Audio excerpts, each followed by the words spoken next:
Good evening, everyone. Let me introduce you to Benny. Benny lives a very busy life in the city like many others. So sometimes after a long day at work, Benny doesn't like to cook dinner.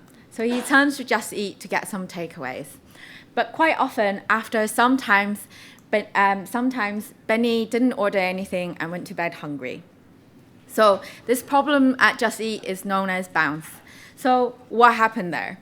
My name's Heather, and I've been working with Just Eat for the past 6 weeks, trying to answer the question, is it possible to predict customer bounce using their website journey history?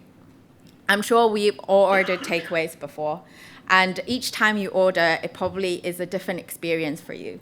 For example, you might have something specific in mind, and you went and searched for it, found a menu, and then you placed your order.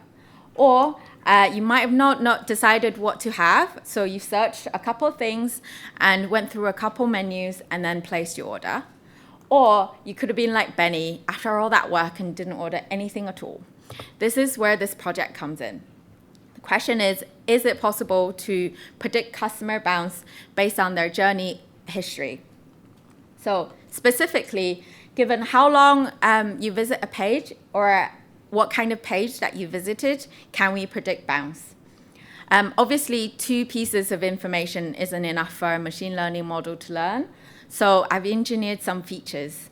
And these features reflect your journey on the Just Eat website, like how many menus that you browsed, or how many searches that you carried out, or a cumulative journey experience, like how many times you've gone from a search page to a menu page, or how many times you've gone from a menu page back to a search page. And then these features are then fed into a machine learning classifier aptly named the bounce predictor to predict the likelihood of customer bounce. Here, this graph illustrates my model performance. And as you can see, as the customer increase page number on during their browsing, the more information the machine learning model has, and the better the model is at predicting whether or not you'll bounce. So the real value of this model for Just Eat isn't just to predict whether or not the customer will bounce. It's to understand why they're bounced. So they can introduce a more targeted marketing intervention to help these people to make decisions. Here I've listed the top 4 features that the model that driven the bounce prediction. For example, how long that it took you to get to a basket, or how many searches that you have to do to find something what you're looking for, or how long it took you on that journey, whether you bought anything or not, or how many pages that you visited on that particular journey. And finally, I've implemented a small test pipeline that takes incoming cookie information from the website, feed it into the trained predictor, and output the likelihood of your bounce.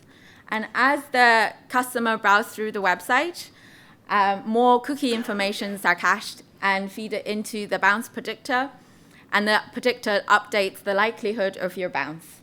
And then at the point where the predictor thinks you're very likely to bounce, at that point, the marketing guru at Just Eat can introduce a more targeted intervention, like maybe giving you a discount code or making suggestions on what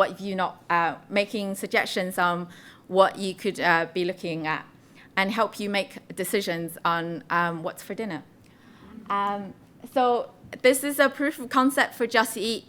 It will be the first step into a live dynamic prediction process on their website. This not only improve Just Eat's customer conversion rate, but also improve the customer experience on their website. And maybe next time Benny goes on Just Eat and trying to order dinner, he won't go to bed hungry again. Thank you.